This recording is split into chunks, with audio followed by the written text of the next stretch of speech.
Welcome to With Love, Vanessa, episode 8. Elevate your party. I'll drink to that.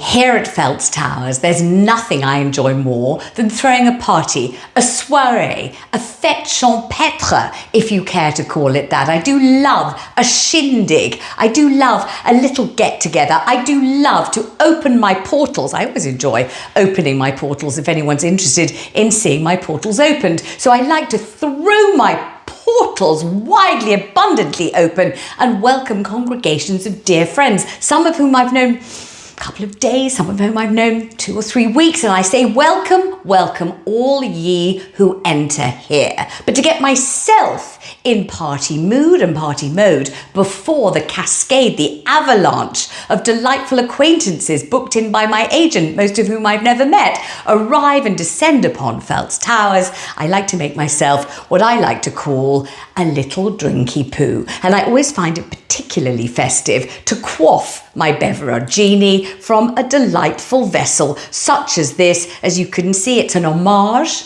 Well, I would say homage, because that's the correct way of pronouncing it. These days, those who know very little tend to pronounce it homage in a kind of faux French manner. I do not do so. Homage is what I say, very fun, rhyming almost with porridge, with a sort of beautiful dissonance. And all the summer through the water saunter. Dissonance, very effective as a poetic device. Anyway, what I like to do is quaff from an homage, or a homage as I prefer to call it, to the pineapple. Don't you think that's a beautiful thing? I purchased this at the Emporium Tesco, known to many as the Isle of Tescos. And when cruising the Isles of Tescos, I very often net myself rich dividends in terms of charming gentlemen that one can encounter during such a sortie. So I am circumnavigating the Isles of Tescos. And what do I see? What do I spot for your delectation and mine? This charming pineapple homage vessel into which I am now going to pour a delightful cocktail, which I will show you how to compile, and I am going to drink the whole damn lot before anybody arrives at Phelps Towers, and I suggest you do the same before any party. Now, this is what I like to call my post-divorce cocktail. I think I got heavily into quaffing this particular concoction when my beep of a husband up and offed and left me. So here we go. We start with a little gin. I use this one. This is Bombay Sapphire, but quite frankly, any gin in a storm, I'm not particularly worried. When I go to a hostelry, they say, which gin would you prefer, Vanessa? I say, just fill me up, buttercup. Fill me up, buttercup. So here we go. A nice, I'd say, how many fingers of gin? Ooh, maybe a small fist. A small fist of gin, that's what I normally like to do. And you should definitely do the same. You'll be elevating the entire soiree if you approach it gin-filled. Then I take the tonic, or the tonique as we call it, from you know who, and then we pour in, well, you know, a slight amount of tonic just to moisten the gin. That will probably suffice. Just a tiny little droplet to moisten the gin. Then what we do is we put this delightful, leafy, verdant hat upon the pineapple, and we take it outside. Yet again, channeling George Michael. Do follow me, and I'll show you what I do with my pineapple. And I know you've always wanted to know that.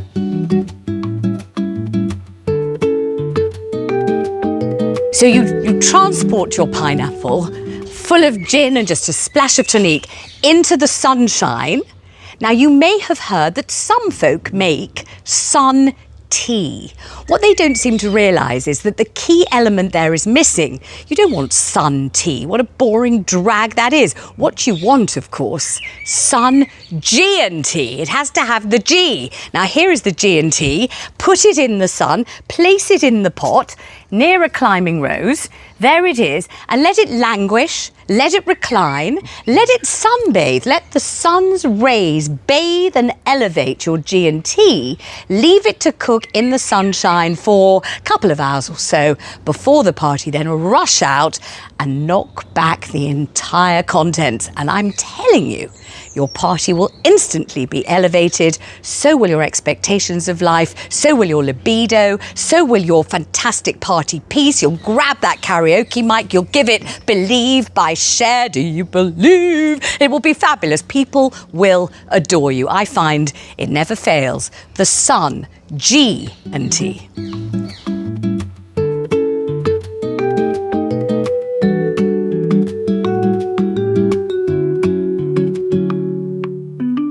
Before you open your portals wide and throw a party, there's something very important indeed you need to know to elevate your entertaining. Vital, vital information. Now, it could well be that as you trudge through your drudgy life, you've never met anybody with access to the kind of social cachet that I currently enjoy. You've never actually rubbed shoulders with anybody who's rubbed shoulders with anybody worth rubbing shoulders with. Now, I am the exception to that rule. I mix in elevated circles every day. I've even had dinner with Michael Gove. I'm having dinner with Michael Gove.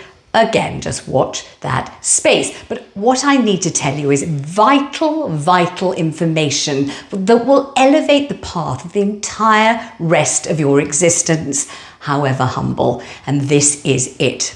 You may well wish to adorn your soiree with a Pringle.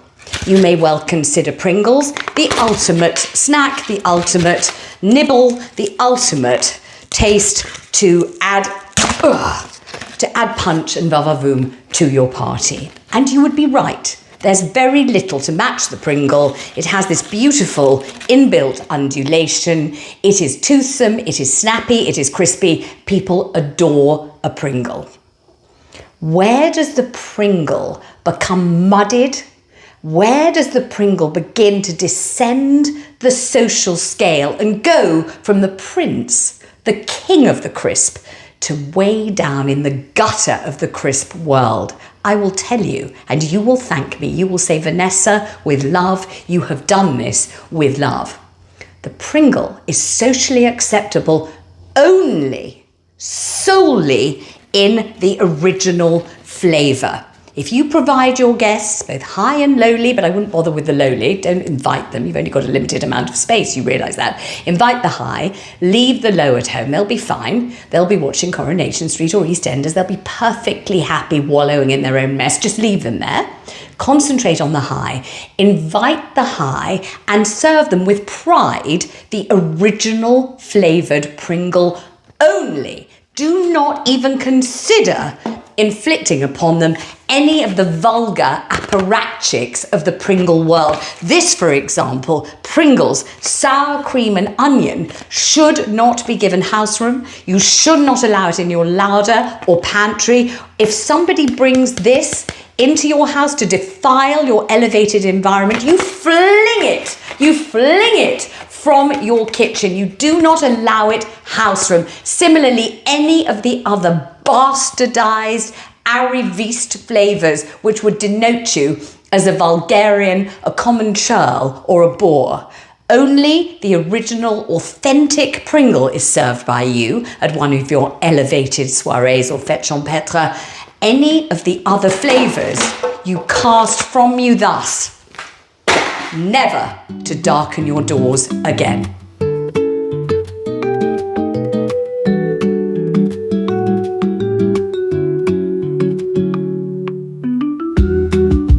With love, Vanessa, my heart's delight is the festivity. What I like is to put a little fillip, a little dollop of joy on an ordinary life. As you know, I like to elevate. And nothing says elevation, party, elegance, excitement more than a finger. I think one should find a finger in life anywhere one can. A finger says special. A finger says this isn't every day. A finger says I am ready for fun. As you know, a finger of fudge is just enough to give a kid a treat, but I'm not going to deal with that today. Instead, I'm going to deal with a magnificent agglomeration of fingers. If you can find a finger, then you have found good luck. So first of all, I start with this delightful chat. You know the chat dans la nuit? Tous les chats sont gris. Chat is cat. This is the Kit Kat. We call it the chat, as in the chat.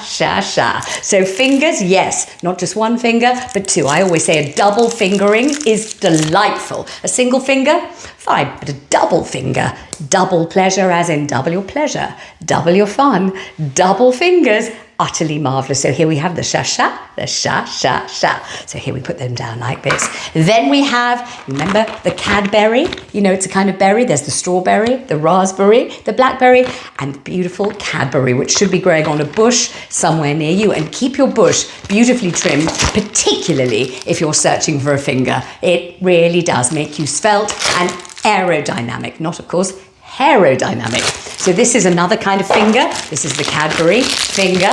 And add 2 of these because, as we know, as we've just said, a double finger is always better than a single finger. If you're going for fingering, it should be double every time. So 2 fingers there. And then for extra splendour and extra party fun, I always favour the Twix, betwixt and between. That's exactly the place for a finger when you think about it, both betwixt and between, sometimes both at the same time, especially if there are 2 fingers involved. Now, the Twix, as you know, a magnificent mélange. It's a mélange, let's face it, a mélange of toffee, of chocolat. It's a mélange of biscuit. It is just a divine cocktail of finger fun. So here we have the 3 fingers, but we have double of each. And then we do something recyclable, upcyclable, thrifty, but delightful. We take a marked down Easter egg, because of course Easter is now a dim and distant memory. And we take the Easter egg like this, because we think, should we eat it? Of course not, we never eat. How can you expect to marry a prince, even if it's only a spare? If you eat, eating is not us, we don't do that. But what we do is we use and repurpose chocolate in many different ways. So we open the marked down on sale Easter egg thus. We remove the top. We do that using our manicures, not our pedicures, of course. So we've got rid of that. We then prop our recycled, upcycled Easter egg in a beautiful vessel thus, and then we assemble a montage of fingers such as this. And they poke enticingly from the aperture in the repurposed marked down egg. And here we serve this thus as a beautiful canapé of the sweetest variety, and we call it Fingers Are Us. For the ultimate canapé, the primary and premiere and most elevated of hors d'oeuvres, I recommend the Ritz Cracker, produced at the Ritz Hotel in London by the chief patissier on a daily basis. They come straight from the Ritz to you, giving a Ritzy flavour to all that you do. You've heard the song, Putting on the Ritz? That's what you're doing. But what are you putting on the Ritz, you wonder? So let's first take out one of these these beautiful, glistening crackers from the Ritz Cracker. Aren't they fabulous? So you take those, and what are you putting on the Ritz?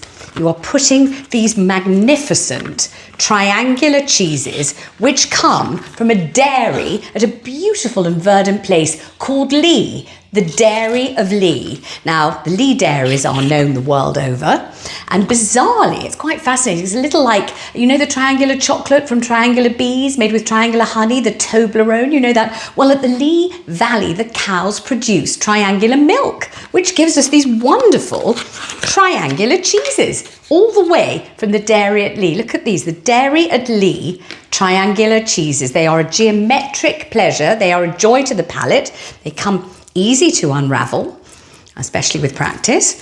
And you simply, look at that, unleash the triangle within. We all have a triangle within, I feel. We're all tripartite in many different ways. You take a most darling little knife. You slice a little bit of the Dairy at Lee fromage. You take your round and beautiful golden cracker from the Ritz Hotel in London, in Piccadilly.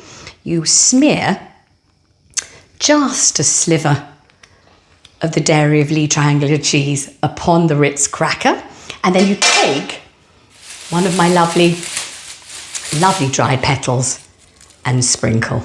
And lo and behold, a canapé of elevation and elegance to serve to those revelling at your party.